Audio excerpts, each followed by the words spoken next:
এক ভাই জানতে চাইছেন, রোজা রাখি সিগারেট পান করা যাবে? উত্তর হচ্ছে, রোজা রাখি যদি সিগারেট খায় রোজা ভেঙে যাবে। রোজা রাখি যদি কোনো ব্যক্তি সিগারেট খায় রোজা ভেঙে যাবে। এই রোজাটা ভাঙ্গার কারণে তাকে একটা রোজা আদায় করতে হবে, সাথে সাথে কাফফারাও দিতে হবে। অর্থাৎ রোজাটা ভাঙ্গার কারণে একটা রোজা আদায় করতে হবে, এবং এই রোজাটা ভাঙ্গার কারণে আরো 60টা রোজা রাখতে হবে, তাকে কাফফারা দিতে হবে। অনেক ব্যক্তি এরকম প্রশ্ন করেন যে, এক ব্যক্তি সিগারেট খাচ্ছে, পাশে সে বসে আছে।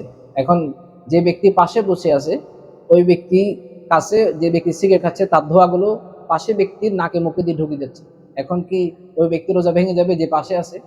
উত্তর হচ্ছে, ওই ব্যক্তি পাশে যে বসে আছে তার সম্ভাবনা আছে যে সেখান থেকে সরে অন্য কোথাও যেতে পারে, কিন্তু ওই ব্যক্তি ওখান থেকে ইচ্ছাকৃত এখানে বসে আছে, অন্য কোথাও যাচ্ছে না, তখন তার রোজাটা ভেঙে যাবে।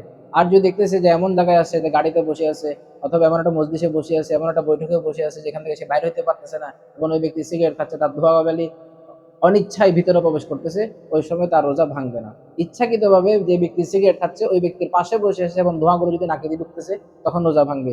অনিচ্ছাই, অর্থাৎ সে অপারক, এখান থেকে সে সরে যেতে পারতেছে না, এখানে থাকতে হবে, অর্থাৎ এই কাজটা করতে হবে। এখানে যাচ্ছে, হঠাৎ একটা রাস্তা দিয়ে যাচ্ছে, দেখতেছে যে ধোঁয়াটা নাকে দিয়ে ঢুকে গেছে, সে তো ইচ্ছা করে যায়নি, অনিচ্ছায় ঢুকছে, তখন তার রোজাটা কোনো সমস্যা হবে না। আর যদি ইচ্ছা করে করতেছেন, তখন তার রোজাটা সমস্যা হয়ে যাবে। আর যে ব্যক্তি সিগারেট খাচ্ছে তার রোজা তো ভাঙবে, সাথে সাথে কাজা আদায় করতে হবে, কাফারাও।